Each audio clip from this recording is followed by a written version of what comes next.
Hola, ¿qué tal a todos? ¿Cómo les va? Bienvenidos. Volvemos a encontrarnos para hacer juntos buenas y santas por esta señal Santa María, el canal de la vida. En el inicio de una nueva semana, un día martes, ¿no? Arrancamos, venimos de un fin de semana largo, uno de los últimos fines de semana largo de este año 2013. Día 20 de agosto estamos compartiendo con ustedes este programa, como lo hacemos habitualmente de lunes a viernes, entre las 20 y las 21 por esta señal Santa María, el canal de la vida. Tenemos mucho para contar, mucho para presentar y para mostrar en el día de hoy.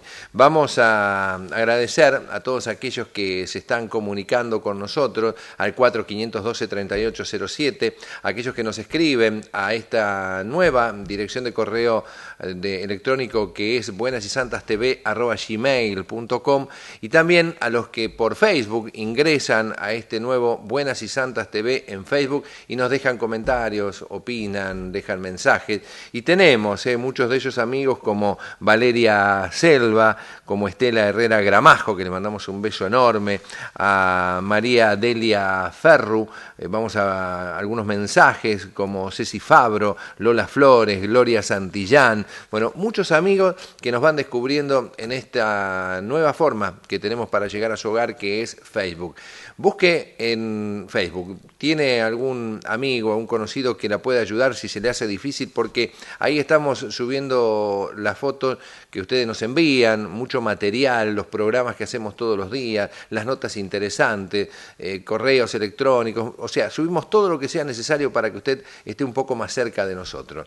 A los que nos llaman por teléfono también le decimos gracias, como es el caso de Carmen Garzón, que entre muchos otros llamados, yo le voy a decir Raquel de Capital, Nina de Parque Avellaneda, Silvia de Ramos Mejía, Norma Martínez, entre otros, Amalia Nosito, están preocupados por lo que imaginan. En realidad hay ya un anuncio que a partir de los primeros días de septiembre hay una dificultad con la señal Santa María, si continuará en la grilla de Cablevisión o no. Estamos en esto, estamos averiguando, estamos trabajando para saber qué es lo que va a suceder y qué será puntualmente de la señal Santa María y de este programa que es Buenas y Santas. Por eso tratemos de buscar vías de comunicación alternativas, ¿no? Por eso nos interesa que se puedan unir a esta red maravillosa que es Facebook, porque de suceder alguna de estas situaciones estaríamos pudiendo llevarle noticias desde este lugar.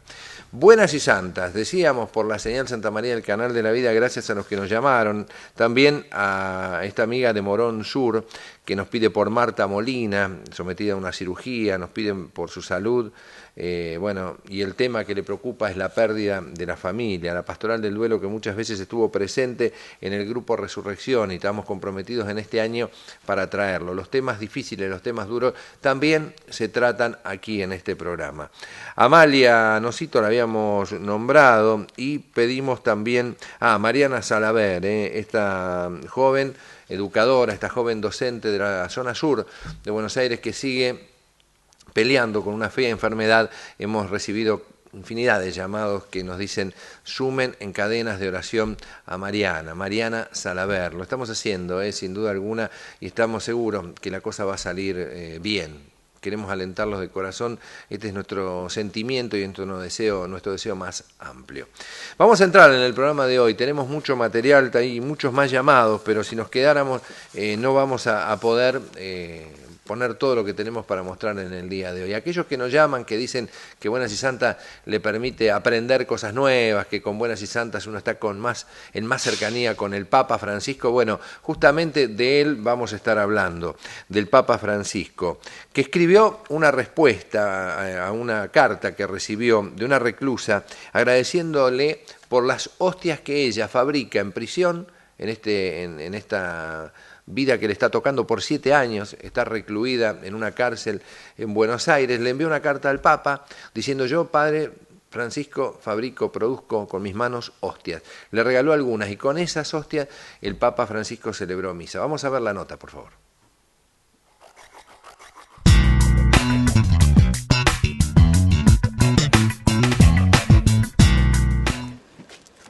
Responsables de la Pastoral Penitenciaria de Buenos Aires pusieron en marcha un taller de producción de hostias para las celebraciones eucarísticas de la zona.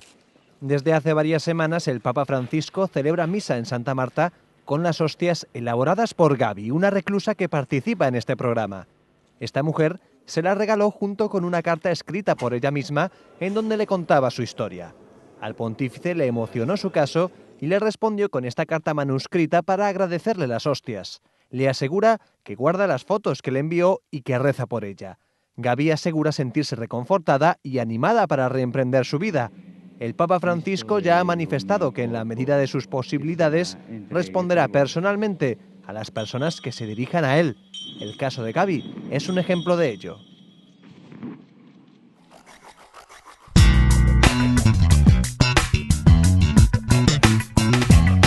Y Buenas y Santas sigue recibiendo invitados, más que invitados, amigos de este programa, que ya tenemos unos cuantos años acompañando a cada uno de ustedes en sus hogares. Y este amigo es ni más ni menos, como anunciábamos en el día de ayer, el obispo diocesano, el obispo de San Isidro, Monseñor Oscar Ojea. Bienvenido, Buenas y Santas. Muchas gracias, Roque, encantado de estar con ustedes. Una vez más, ¿cómo anda?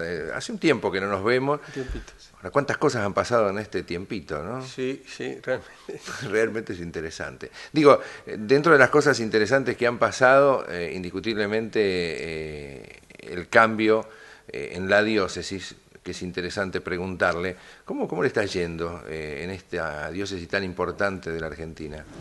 Bueno, yo estoy muy contento con la diócesis, con las posibilidades, las comunidades, los sacerdotes, los religiosos. Realmente es una diócesis en la que Monseñor Casareto ha trabajado tanto y con tanta pasión. Diría que un poco sucederlo supone trabajar mucho. Es una diócesis que es una invitación continua a la creatividad, a la reflexión pastoral. Es un desafío grande, yo estoy muy agradecido a Dios poder servirlos. Claro, además hicieron un buen equipo de trabajo, porque durante años estuvieron así codo a codo, fue delegando de a poco, fue conociendo a la gente, y hoy, bueno, Monseñor Ojea ya está más que incorporado a esta diócesis. Pero también lo queremos incorporar en este programa, y vamos a hablar de una historia que tiene como protagonista al cardenal Bergoglio o al Papa Francisco, porque ustedes son amigos, se conocen desde hace unos cuantos años, ¿no? Antes de esta historia. En realidad yo lo conocí al actual Papa en el año 92, ¿no? Cuando él vino de Córdoba, de los padres jesuitas, para ser obispo auxiliar de Buenos Aires, que lo convocó el cardenal Quarrachino a su equipo de obispos auxiliares. Hasta ese momento yo no lo conocía. Después fui conociendo un poco su modo de trabajo, su cercanía, su sencillez cuando fue vicario de Flores, y después cuando fue vicario general y arzobispo, que fue alrededor del 98.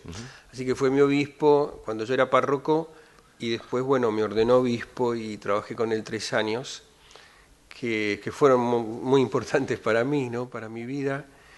Y entonces sí, realmente es muy conmovedor para mí, además de lo que significa el Santo Padre y del amor que siempre le he tenido al Santo Padre, sea quien fuere, sucesor de Pedro, el hecho de que nos conozcamos y le tenga un sincero afecto, ¿no?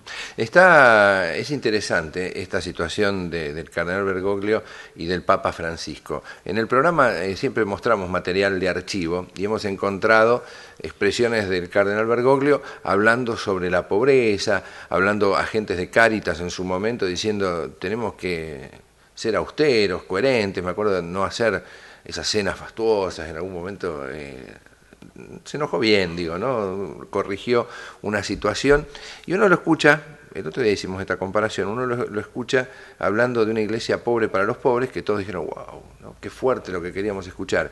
Lo que es la coherencia, ¿no? Acá existe una gran coherencia en este hombre. Sí, ciertamente, sí. Sí, él realmente lo que él vivía, su modo de ser, sus ideales, su modo de ver la iglesia, que lo planteaba continuamente, ¿no? Está plasmado en el episcopado, en el papado. Yo lo vi tan pleno, ¿no? Es decir, que cuando lo saludé después de varios meses de no verlo, yo estaba muy conmovido, ¿no? Le dije que todo el bien que se estaba haciendo a través de él y lo que provocaban sus gestos y todo. Y me dijo, me siento mejor que nunca, ¿no? Me siento mejor que nunca. Y antes en una carta me había dicho que el Señor le había regalado el don de la paz, que estaba como blindado, fue la palabra que utiliza en la carta, blindado por la paz. que gracias a esa paz sobrevivía y que enseguida de movida nomás se dio cuenta que no era de él, sino que venía de Dios. Y eso lo había experimentado en el momento de las votaciones. A mí me impresionó mucho eso porque está con una gran plenitud, con una gran paz y con una enorme alegría también. Ahora, es curioso, ¿no? Porque una persona que no usa la televisión, esta versión de que no tiene aparatito de televisión, nunca lo evitaba en lo posible, ¿cómo está al tanto de la realidad, ¿no? Entonces ahí algunos dicen, claro, porque la realidad está en el día a día cuando uno sale a caminar, ¿no? Y debe haber sido esa una de las grandes virtudes que lo acercó a la gente. Sí, yo pienso que el secreto de la comunicación del Papa está justamente en su coherencia, que te hablaba, ¿no? Es decir, lo natural que es que alguien diga la verdad, diga lo que siente, diga lo que piensa, sin ninguna traba y con mucha sencillez, con mucha naturalidad. Entonces, claro, todo eso es comunicativo por excelencia, es comunicador, diríamos. Usted sabe que yo siempre he contado muchas veces esta anécdota. Fui sorprendido por el cardenal Bergoglio cuando un jueves le dije a uno de mis hijos, toma, llevar esta carta al correo, y le envié una carta al cardenal haciéndole una propuesta y le contamos algo que hacíamos Buenas y Santas, no esperando mucho de esta, ninguna respuesta inmediata. El lunes, muy temprano, yo estaba acá trabajando, sonó mi celular y Roque Pereira, el cardenal Bergoglio, ¿no? En respuesta de su carta, bueno, me dio una respuesta, que sigamos trabajando en la evangelización por los medios y demás. Cuento esta historia porque usted me dijo, me envió una carta. Qué bárbaro, ¿no? Porque ¿cómo se hace para tener tanto tiempo y poder...?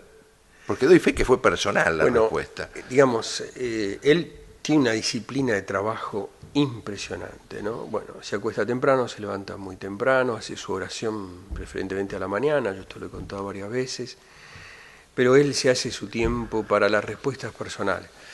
Fíjese, Roque, yo lo he contado varias veces, ¿no? En oportunidades, en alguna homilía y además así ha salido ya en otros medios. Yo le llevaba varias cartas al Papa porque mucha gente me dijo, bueno, yo le voy a escribir. De las cartas que le llevé, él seleccionó 3 para contestar en forma inmediata y dármelas a mí para que las llevara. Una era una carta de una señora que tenía un hijo con adicciones, ¿no? Y enseguida él tomó esa carta y la contestó. Luego era un sacerdote que había sido compañero de él y que le escribía y también...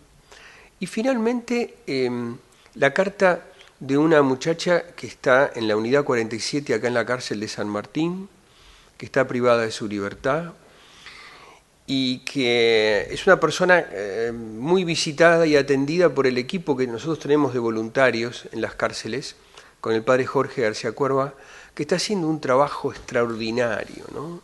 Realmente extraordinario, con el padre Juanacho, Pandolfini, un grupo de voluntarios que realmente es un tesoro para la diócesis, ¿no? La perseverancia que tienen, las cosas que hacen en la cárcel, los que trabajan, hacen deporte para los muchachos y chicas, hacen huerta, tienen criadero de codornices, en fin, hay una cantidad de servicios que se dan allí, más allá de la necesaria visita de la compañía, ¿no? Una cárcel que tiene un promedio de edad de 21 años, ¿no? Y que debe hacernos pensar y reflexionar. Bueno, allí esta muchacha está de hace un tiempito y el padre Jorge y los voluntarios, bueno, consiguieron del servicio penitenciario un pequeño espacio para que ella hiciera hostias, es decir, trabajara en un tallercito de hostias, con lo cual emplea su tiempo, que es importantísimo, ¿no? En ese lugar, poder ocupar el tiempo, trabajar y no estar el tiempo sin hacer nada. Entonces ella está contentísima con un tallercito que es pequeño, entonces le quiso mandar al Papa una carta, las fotos del taller y hostias. Entonces le digo al Papa, estábamos tomando el desayuno y le digo, mirá, le cuento la historia, le digo, bueno, las hostias, no sé, te las dejo en la sacristía. Me dice, no, dámelas a mí. Dame todo. Dice, cuando vengas mañana, yo ya le voy a contestar una. Y entonces le contestó, ¿no? A esta señora, joven, y realmente el impacto, ¿no? De haber recibido la carta, ¿no? Lo que significó para ella, me decía el padre Jorge y la hermana Cristina, le habían llevado la carta, ¿no? Lo que significó Claro. para ella. Recibe una carta del Papa que le dice más o menos así. Le dice: estimada Gabriela, Monseñor Ojea me trajo su carta. Le agradezco la confianza y las hostias. Las fotos que me trajo las tendré delante de mi escritorio. Próximamente celebraré la misa con sus hostias. Me hizo pensar lo que usted me pone en la carta. Me siento seguro de que usted rece por mí. Esto Claro. me llamó mucho la atención. Comentamos con el padre Jorge, el Papa se siente seguro de que una mujer privada de su libertad, o sea, insegura, Claro. rece por él. Y finalmente, bueno, lo que dice en todas sus cartas, que Dios la bendiga y que la Virgen Santa la cuide, fraternalmente, Francisco. A mí me parece que este tipo de gestos nos señala también hacia dónde mirar, ¿no? Hacia Claro. dónde miramos en nuestra vida, ¿no? Bueno, el Papa se detiene en una mujer privada de su libertad, que tiene un drama importante, y me parece que es un modo de enseñarnos a mirar ciertas realidades de nuestro prójimo.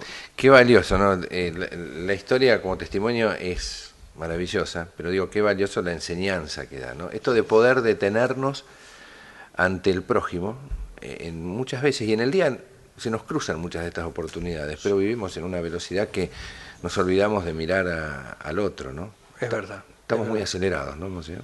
Sí, sí, sí. ¿Cómo se saca un poquito la pata del acelerador? A mí me parece que una de las claves, ¿no?, está en el Evangelio, que nos enseña esa sabiduría profunda del vivir día a día, ¿no? A cada día le basta su propio afán, ¿no?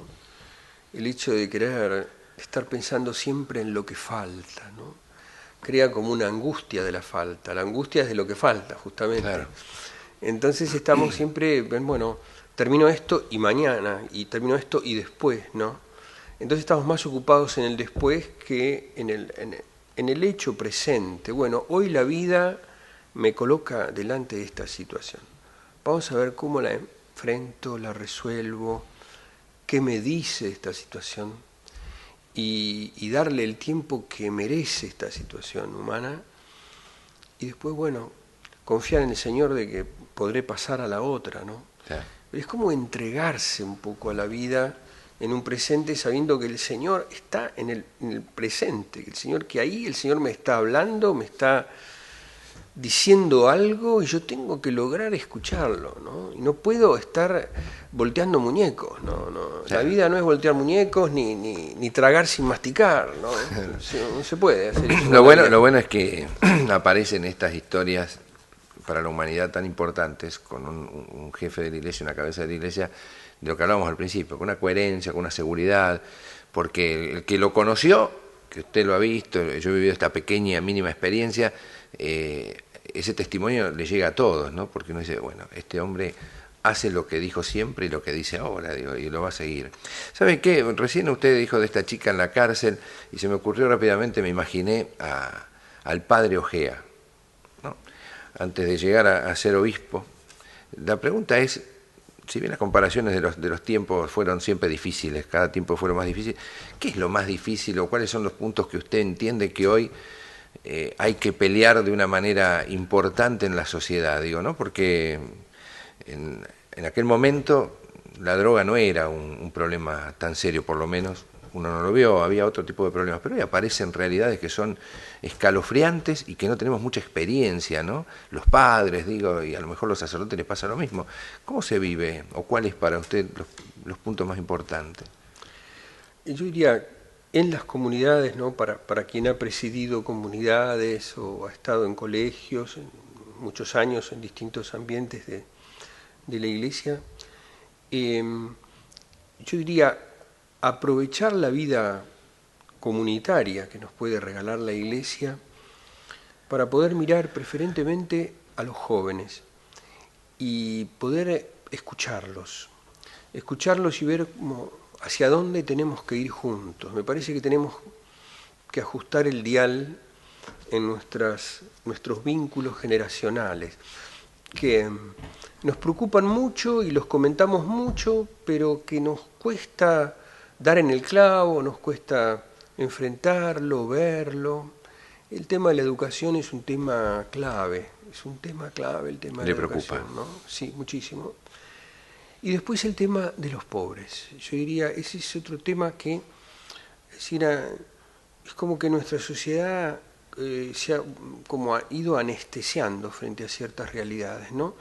Yo no sé si los medios que trabajan en un sentido pueden haber influido, ¿no? Pero realmente el tema de poder acercarse, diría el Papa, cuerpo a cuerpo, ¿no? De tener una relación más cuerpo a cuerpo, más cercana, más inmediata, con ciertas realidades de los hermanos más pobres. Me parece un acierto esto de la conferencia Aparecida, de sugerir que hemos hablado mucho de los pobres, pero hemos estado poco con ellos, ¿no? Eso en los últimos 30 Sí, años. señor. Eso me parece clave, ¿no? Y yo pienso, ¿no?, que quienes trabajamos en funciones presidenciales en la Iglesia, tenemos que tener un contacto concreto con las comunidades más pobres, comprobar sus necesidades, estar empapados de esa realidad y no tanto hablar, diagnosticar. Claro, sí, sí. No ser tan de escritorio, ¿no? Sí, me parece que vamos a una pastoral que está más teñida de estas circunstancias que nos dan el soporte experiencial para poder trabajar mejor. Son esos dos puntos que yo, bueno, hay muchos más, pero que me parecen de especial atención, ¿no?, en este momento. Sí, la educación, ¿no? Nosotros desde acá este programa lo hacemos en un grupo educativo justamente y tenemos un interés muy particular. Pero claro, uno recorre, usted mismo dentro de la diócesis, yo lo estoy haciendo con algunos proyectos educativos que uno hace, y va encontrando realidades dentro de la educación también de mucha diferencia, ¿no? Hay educaciones como si fueran para niveles de educación. Y entonces uno llega a lugares donde los chicos están muy desprotegidos, digo, ¿no? Donde los docentes están preocupados por llegar al colegio porque se tienen que enfrentar con alumnos que dicen, yo no sé cómo manejarlo, ¿no? Bueno, en este punto yo estoy contentísimo con los pasos que estamos dando en el Congreso de Educación, ¿no? Estamos caminando hacia un Congreso de Educación en nuestra diócesis.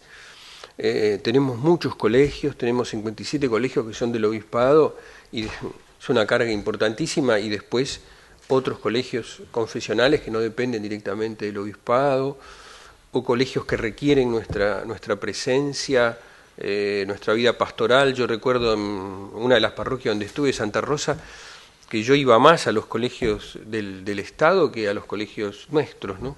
Y que era recibido en esos colegios de un modo extraordinario, ¿no? Tengo un recuerdo lindísimo de ese barrio, ¿no? Valvanera Sur.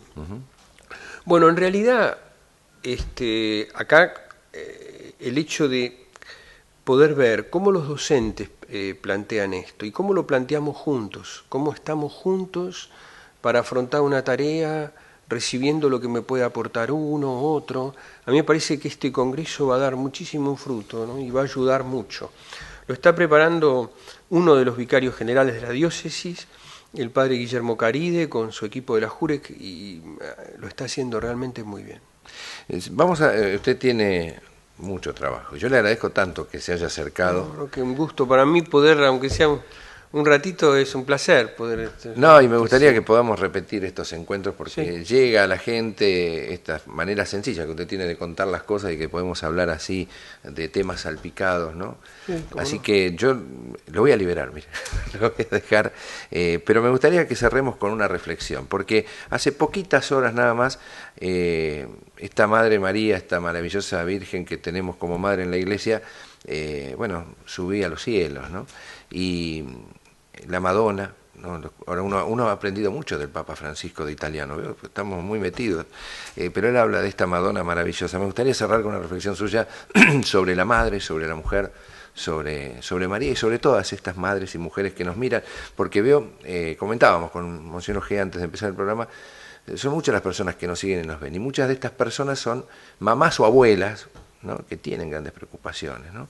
Y me gustaría hacer una reflexión sobre el final sobre estas mujeres. Hay una frase de San Juan de la Cruz que a mí siempre me gustó mucho, ¿no?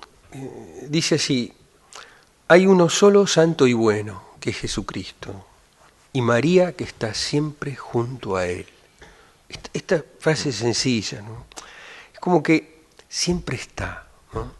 Es la fidelidad de la Madre, ¿no? La que nos hace cercana a Jesús.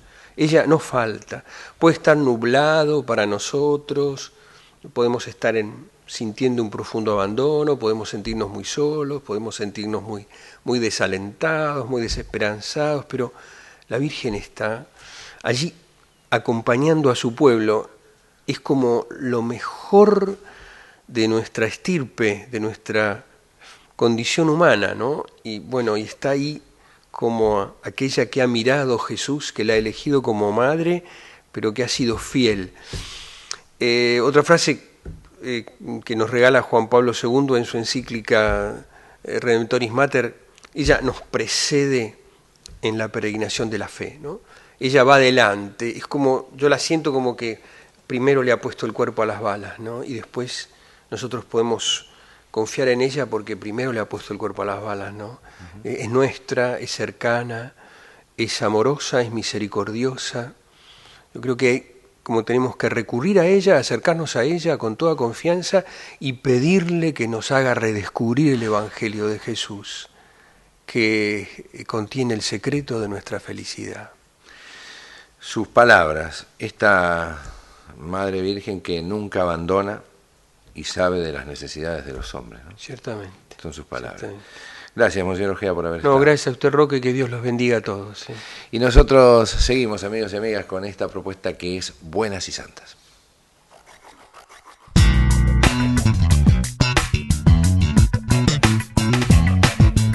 Compartíamos de esta manera la nota, la entrevista que pudimos realizarle al obispo de San Isidro, Monseñor Oscar Ojea. Hemos hablado, hemos tocado muchos temas, muchos puntos, y este compromiso de invitarlo a que vuelva a este lugar. La palabra de los obispos de la Argentina, no hemos hablado de Cáritas, por ejemplo, una responsabilidad que él tiene y de manera muy fuerte, y hemos dejado de hablar de muchos temas porque el tiempo nos apretaba. Por eso el compromiso a recibirlo una vez más en este lugar a Monseñor Oscar Ojea. Le agradecemos mucho su participación. Pero ya rápidamente, en Buenas y Santas vamos a viajar, vamos otra vez al Vaticano, vamos a encontrarnos con el Papa Francisco y vamos a encontrarnos con una realidad que tiene que ver con lo que es la violencia, ¿no? Lo que está pasando y lo que dijo el Papa en el Ángelus, que la fe y la violencia son incompatibles. Escuchamos este momento.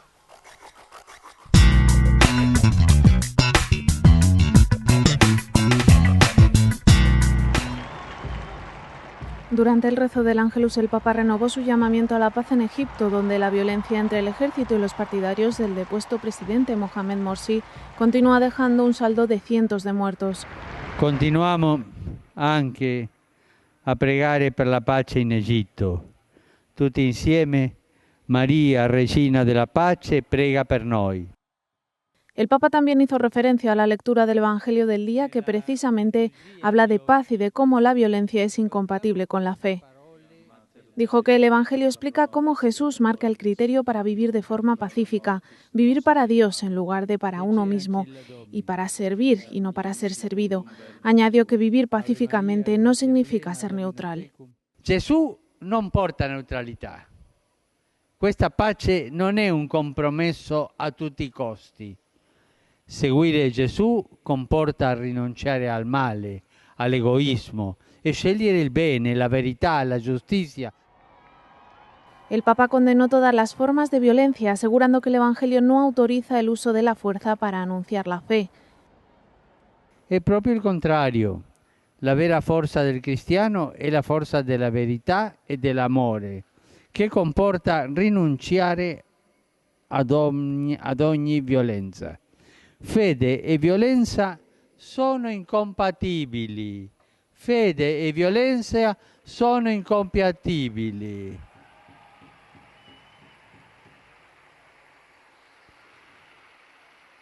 Invece, fede e fortezza vanno insieme. Il cristiano non è violento. El Papa Francisco indicó además que la fe no es algo decorativo u ornamental, sino que debe ser el centro de la vida.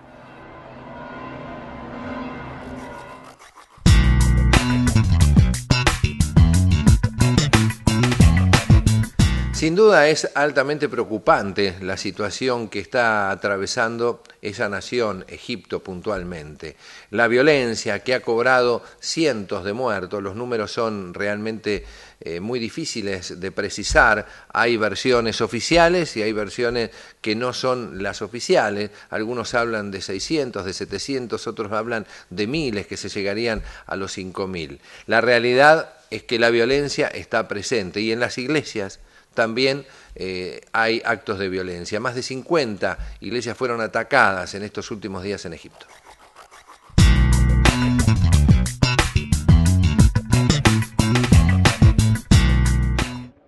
Los cristianos se han convertido en el objeto de la ira de los hermanos musulmanes desde que estalló la revuelta entre los partidarios del depuesto presidente Morsi y el ejército. Los islamistas acusan a la población cristiana de Egipto de estar detrás del golpe de Estado que derrocó a Mohamed Morsi. Creen que los cristianos y las iglesias cristianas han apoyado al ejército para derrocar al presidente Morsi. Incluso hay quien ha hablado de una cruzada de las iglesias cristianas. Esto no es cierto porque la iglesia no ha sugerido nada a nadie. Ha dejado que cada uno actúe libremente. Un 10% de la población egipcia es cristiana. Se trata de una minoría que sufre indefensa la violencia de otros grupos enfrentados entre sí. Los ataques se han centrado en parroquias, monasterios, escuelas y negocios de propietarios cristianos en todo el país. Así ardía hace 4 días una iglesia en la ciudad de Menia, al sur del Cairo. Se habla de que en estos días trágicos unas 50 iglesias han sido incendiadas o atacadas, pero es difícil en estos casos tener las cifras exactas porque, por desgracia, hay mucha desinformación. Es una situación que se agrava con los días ante el silencio internacional. Por desgracia, la persecución a los cristianos en Egipto no es un hecho puntual. Seguramente en este año los cristianos no estén satisfechos de cuanto ha ocurrido durante la presidencia de Morsi.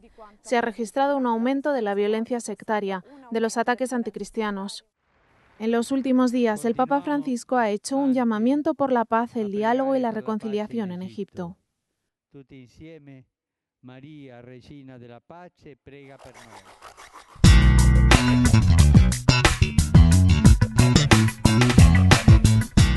Y esta es la nota que presentábamos, ¿no? Cómo la violencia ha llegado a las iglesias en Egipto. Y Egipto no es un tema que el Papa Francisco le va a esquivar, por el contrario, se ha hecho eco de lo que está sucediendo jornada tras jornada, de esta locura que tiene a un gobierno que no es constitucional, un gobierno que tiene gente, un pueblo que reclama la constitucionalidad de la continuidad política de esta nación. Y bueno, la realidad, vuelvo a usar esa palabra porque es la única que cabe, es la violencia y la muerte. Y justamente el Papa Francisco habla de 2 temas claves: la paz y el diálogo, ¿no? Desde su llegada al pontificado utiliza la palabra diálogo como elemento fundamental para poder manejarnos. Diálogo, paz y diálogo, esto es lo que pide para esta nación, Egipto.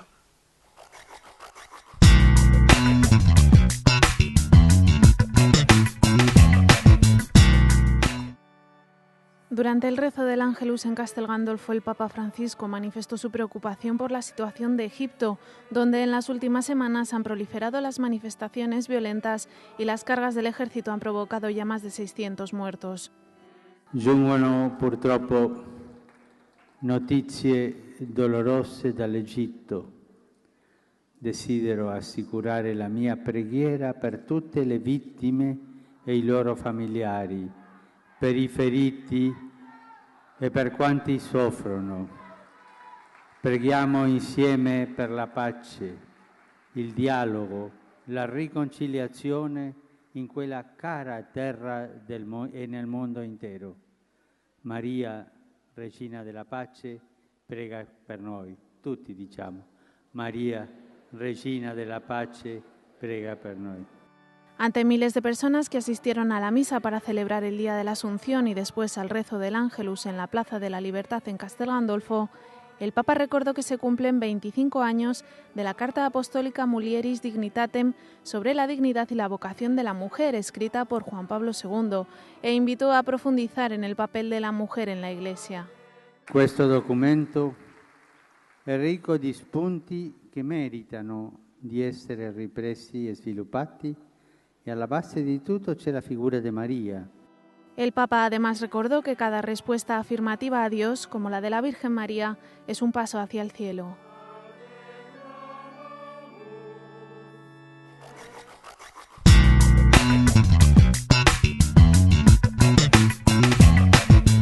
Y continuando en Buenas y Santas, en este día martes 20 de agosto de 2013, le cuento que tenemos mucho más material. Antes, nos gustaría que se comunique con nosotros. Tome su teléfono 4512-3807, deje su mensaje, su comentario, su sugerencia. Búsquenos en redes sociales, búsquenos puntualmente en Facebook, Buenas y Santas TV, o escriba a este correo electrónico, buenasysantastv@gmail.com. Vamos a avanzar. Una de estas noticias tiene como punto a la Comisión Permanente del Episcopado Argentino, que se reúne desde el día de hoy, el próximo martes, dice la noticia, o sea, hoy 20 de agosto, en la sede episcopal, Suipacha 1032, en el barrio de Retiro, comenzará la 165 reunión de la Comisión Permanente de la Conferencia Episcopal Argentina, que preside el obispo de Santa Fe de la Veracruz y de la que participarán una veintena de obispos de comisiones episcopales clave. Temas fundamentales, bueno, la realidad de la República Argentina pasa en cada uno de estos encuentros y seguramente iremos recibiendo notificaciones, comentarios, todo lo que esté pasando en el lugar, y lo iremos contando en el transcurso de esta semana. Pero el día de hoy, martes, hemos encontrado al inicio, a este obispo de San Isidro, Monseñor Oscar Ojea, en una entrevista. Tuvimos la posibilidad también de recibir por primera vez en la historia de nuestro programa a un rabino de la comunidad judía, un hombre que ha logrado una relación muy estrecha con el cardenal Bergoglio, hoy el Papa Francisco. Abraham Skorka es el nombre de este rabino con el que vamos a estar hablando enseguidita nada más. Abraham se acercó a estos estudios, invitado por nosotros, para hablar un poquitito sobre esta relación con el cardenal Bergoglio, pero también hablar de esos temas que son interesantes, que vayamos conociendo de esta comunidad hermana, ¿no?, de nuestros hermanos los judíos. ¿Por qué Abraham Skorka consigue notoriedad o es reconocido en los últimos tiempos? Bueno, usted sabe que en el Canal 21 el cardenal, entonces cardenal Bergoglio, tenía un programa de cable, de televisión, que se llamaba Biblia, Diálogo Vigente, donde con un conductor, Marcelo Figueroa, y juntamente con un rabino, con este hombre, Abraham Skorka, llevaban adelante muchos temas. Se hicieron 32 programas, había previsto un número 33 que no se llegó a grabar nunca porque el cardenal Bergoglio no volvió, quedó allá como Papa Francisco. Los próximos minutos los vamos a dedicar para conocer un poco más a este hombre. En Buenas y Santas, en el programa de hoy, el rabino Abraham Skorka.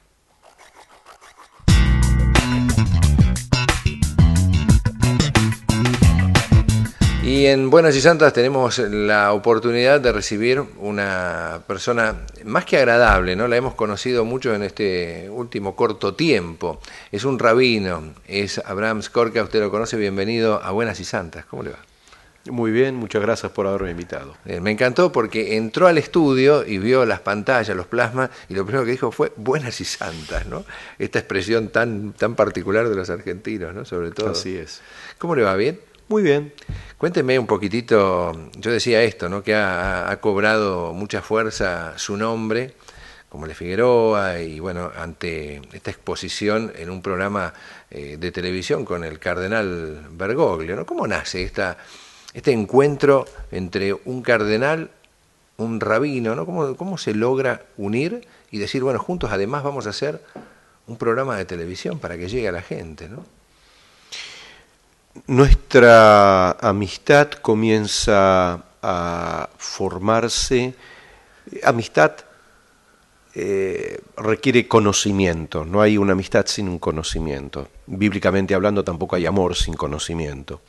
Nuestra amistad comienza a formarse a fines de la década del 90 y lentamente comenzamos a interactuar, invitando el uno al otro para distintos eventos, distintas ocasiones, y nuestros diálogos a nivel personal comienzan a profundizarse más y más, y entendíamos los dos que el sacerdote debía salir a la calle. O sea, a mí no me extraña para nada, el sacerdote o el rabino, aquel que enseña o que marca un camino en la fe, no puede quedarse en el templo, debe salir a la calle.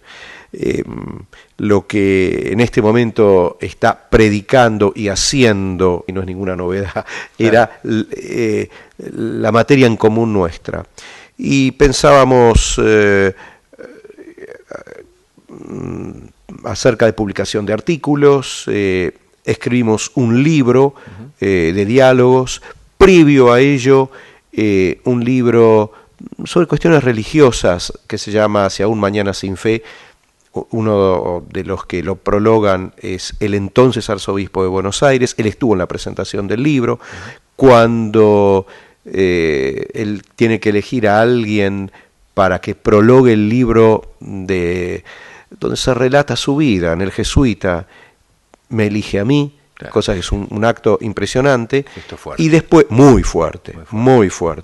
Y después, dentro de la idea de salir a la calle con un mensaje, pero un mensaje que sea dialogal, un mensaje donde se vea como cada uno, desde su concepción, desde su fe, de su concepción de vida,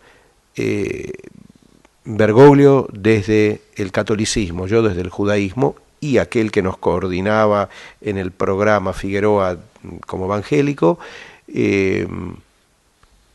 cómo podíamos dialogar y entre los tres enhebrar un mensaje que la idea era para todos. ¿Cómo es esto de, justamente en el para todos, ¿no? ¿Cómo es la relación con su comunidad ante esta presencia? Digo, ¿cuáles fueron los comentarios cuando usted dijo, vamos a hacer un programa con el cardenal, con un evangelista? Digo, ¿fue bien recibido? Mire, yo explico las cosas, yo no las impongo. Y hace años que vengo explicando a mi comunidad la importancia que tiene el diálogo interreligioso. Si yo quiero extirpar el odio, el antisemitismo, lo primero que tengo que hacer es sentarme cara a cara con el otro. Entonces, cuando uno conoce al otro, está quitando en gran medida la posibilidad de satanizar al otro, que es el principio del odio, el principio del antisemitismo y de todos los ismos terriblemente negativos y destructivos. Solamente se puede crear una enemistad profunda, sin razón alguna, un odio sin razón alguna, cuando no se conoce al otro.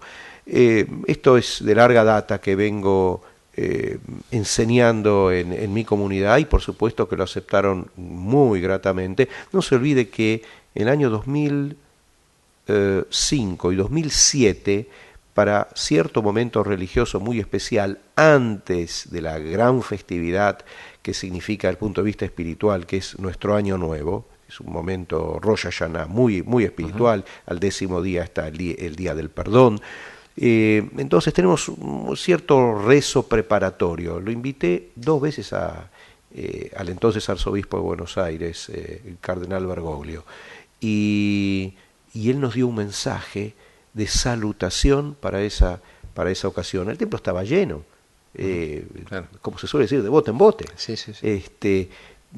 Y con mucho cariño, viendo la profundidad de ese gesto. ¿Usted ve o tiene esta percepción que hoy estamos más cerca en la sociedad, en la relación, digo, ¿no? Porque hubo épocas muy difíciles, no solamente en el mundo, hablando del antisemitismo, sino mismo en la Argentina, y uno lo vuelca, lo veía en la cultura de los chicos, ¿no? Que se trasladaba y entonces la agresión, la ofensa, se entiende, era muy constante. ¿Ha crecido o se ha mejorado esta situación? ¿En Argentina? Sí, muchísimo. ¿Eh?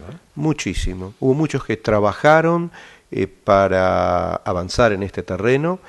Por supuesto que siempre hay personajes y grupos que se nutren del odio. Se puede trabajar con el concepto del odio, satanizando al otro. Entonces, como debemos pelear en contra del otro, nos tenemos que unir, y así se pueden manejar grupos.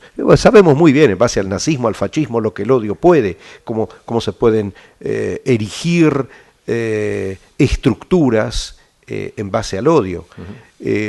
Bueno, es justamente para erradicar el odio, un odio totalmente infundado, lo que se debe hacer es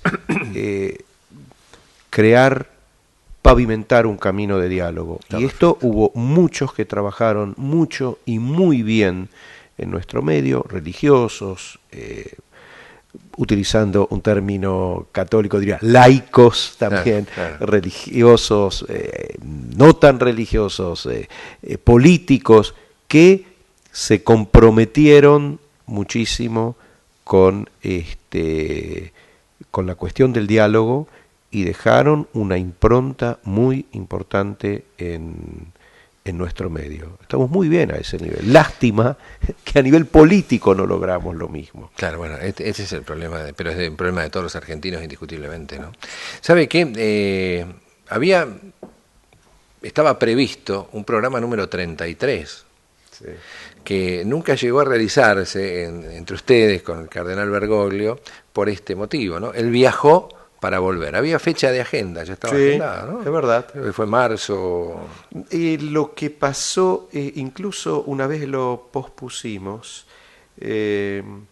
y la idea era volver a juntarnos en marzo y con un tema. Yo tengo el cartoncito todavía, claro, con mis anotaciones, porque cada uno venía con versículos bíblicos, citas de la Biblia, del Talmud, claro. Bergoglio venía con citas del Nuevo Testamento. Pero era la amistad, si no me equivoco. Exactamente, la amistad es el programa pendiente. Exactamente. Y ahora, ¿qué va a pasar con ese programa? Digo, no, porque seguramente será muy difícil, pero ¿tuvieron la oportunidad de charlar y decir algún proyecto en conjunto con el Papa Francisco ahora, no?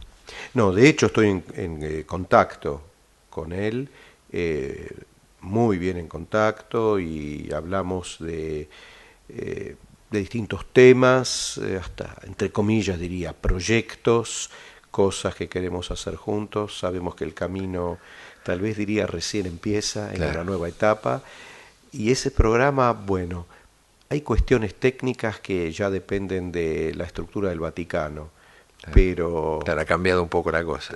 Sí, antes era tomar el subte, o yo para Plaza de Mayo, o él bajarse en la estación Juramento y venir, como lo hizo muchas veces, a mi comunidad, donde trabajábamos cuando hacíamos el libro. Ahora sí, o él me llama o estamos en contacto a través del email, pero se nos complica un poco la cosa. Pero nadie dice que no lo vamos a hacer, que es un sueño que Figueroa también acaricia, indudablemente. Y no sé si el mismo Papa Francisco no lo tiene en mente, pero bueno, hay cuestiones técnicas. Sí, que habrá que resolverlas. Sí. Bien, Rabino, yo la verdad que le agradezco, creo, no sé si el director me podrá confirmar, que es la primera vez, ¿no?, que tenemos, es la primera vez que tenemos sentado un rabino, y nos pone de verdad muy, pero muy contentos.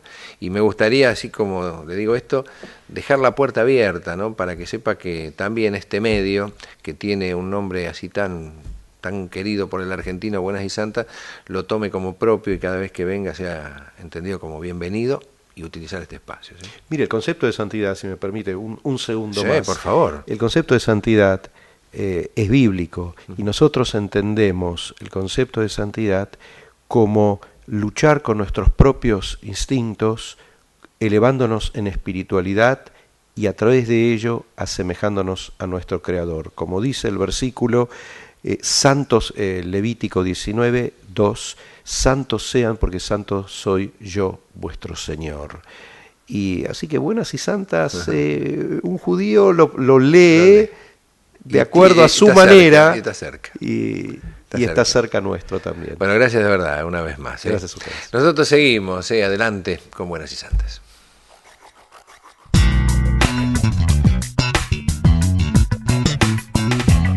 Y agradecemos este encuentro con el Rabino Skorka, nos parece interesante. Quedó mucho, pero mucho seguramente por contar. Le cuento a ustedes que finalizado el programa nos quedamos unos minutitos. Él tenía que regresar a la ciudad de Buenos Aires porque tenía obligaciones, por eso no pudimos extendernos. Pero hemos tocado temas interesantes fuera de cámara y prometo que lo vamos a traer acá. Nos hemos comprometido con él porque es interesante saber cuál es la diferencia que tenemos en estos tiempos, en estos días todavía entre los católicos, los cristianos y los judíos, ¿no? Y qué mejor que escuchar una de estas partes. Por eso hay mucho por decir, hay mucho por escuchar todavía y este es nuestro compromiso. Por eso también lo invitamos a que usted nos llame al 4512-3807 y nos deje las inquietudes, las sugerencias y qué le preguntaría usted puntualmente a un rabino, ¿no? Esta es la pregunta. ¿Qué le preguntaría a un rabino si lo tuviera como esta posibilidad que tuve en el día de hoy? Esto fue un poco también la idea, que podamos levantar estas preguntas y buscar la respuesta para cada uno de ustedes. En Buenas y Santas vamos a seguir avanzando en el programa del día de hoy. El próximo título, la próxima nota, tiene que ver con este agosto del 78, un verano que cambió la historia de los cónclaves, dice el título, lo vemos.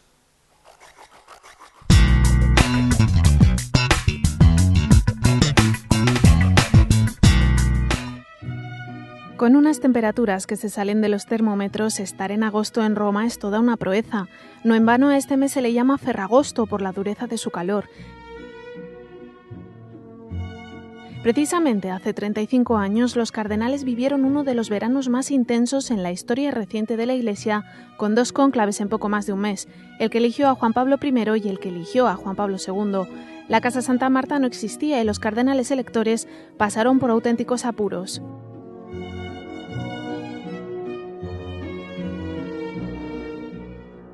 A algunos les tocaba una casa o por lo menos una habitación con baño y a otros pues una palancana con una jarra. Y claro, todo cerrado, estar dentro con ese calor de Roma, esa humedad de Roma, pues debía ser un auténtico suplicio. Las instalaciones no eran nada cómodas y surgieron cientos de historias sobre cómo vivieron aquellos días. Se cuentan anécdotas como del cardenal Sunens, que el belga, que creo que no tenía más que una palancana y una jarra de agua, y se acercó una vez a otro de sus eminencias diciéndole: Eminencia, por el amor de Dios, permítame ducharme, que usted tiene ducha y yo no. Fue Juan Pablo II quien decidió acabar con esta situación y construir la actual Casa Santa Marta. La Constitución Apostólica Universi Dominici Gregis, escrita por él mismo, establece que este será el alojamiento para los cónclaves.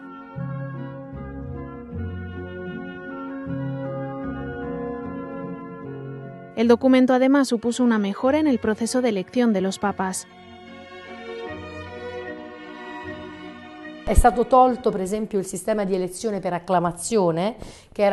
Fue eliminada la posibilidad de la elección por aclamación, que era una especie de forma de compromiso. Todos se ponían en pie y señalaban a uno como papa. Era un compromiso.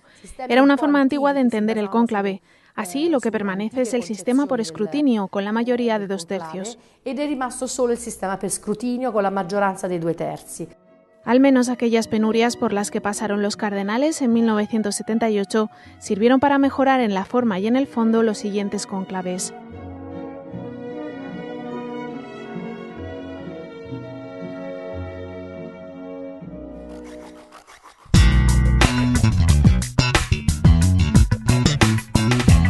Este material que acabamos de compartir, bueno, tiene algunos puntos como para destacar, ¿no? Como sobresalientes. Un cambio interesante en aquel importante verano del 78 en Europa, el Ferragosto, que lo he vivido, uno dice, hasta lo he padecido. Son calores, temperaturas muy elevadas, ¿no? En una ciudad como Roma, que bueno, tiene mucho cemento y esto genera más calor todavía. Y en ese momento estaba uno de los cónclaves que marcaría un tiempo importante de la Iglesia, la llegada de Juan Pablo I, luego su fallecimiento y la llegada de Juan Pablo II. Y el lugar donde se elegía, usted lo escuchaba, usted lo veía, era realmente una tortura para poder trabajar bien. Bueno, esto se cambió, la construcción, como veíamos, de Santa Marta, el lugar donde el Papa Francisco Francisco ha elegido como residencia el día de hoy, y también esto de estar viendo el voto o cómo se elegía, se señalaba a quién era el hombre elegido como papa, bueno, y esta modificación también fue importante y es la que se maneja hasta estos tiempos. Estamos ya sobre el final del programa del día de hoy de Buenas y Santas. Me gustaría decirle que en estas horas se llevó adelante el Congreso Misionero en Catamarca, esa linda provincia argentina, y el Papa, por cierto, una vez más, que no quiere estar ausente en ninguno de los temas fundamentales, sobre todo cuando hay que alentar y dar energía. Bueno, le dio mucho de esto a los misioneros y les dijo salir a las periferias existenciales, que el Espíritu Santo les dé fuerza y los haga corajudos, sin miedos y con valentía, que los libre de la tentación de la comodidad. Pidió de esta manera en un mensaje a los participantes de este encuentro, cuyo lema fue Argentina misionera, comparte tu fe. Y tenemos la posibilidad de decir con mucha alegría que son muchos los jóvenes y las personas, hombres y mujeres misioneros en la República Argentina, que van por todos lados, ¿no?, llevando la palabra y ayudando al que más lo necesita. Bien, amigos y amigas, llegamos al final del programa del día de hoy. Nos volvemos a encontrar mañana, Dios mediante, usted ya sabe, a la misma hora, desde este lugar, con esta propuesta que es Buenas y Santas. Que tenga una excelente jornada. Hasta mañana.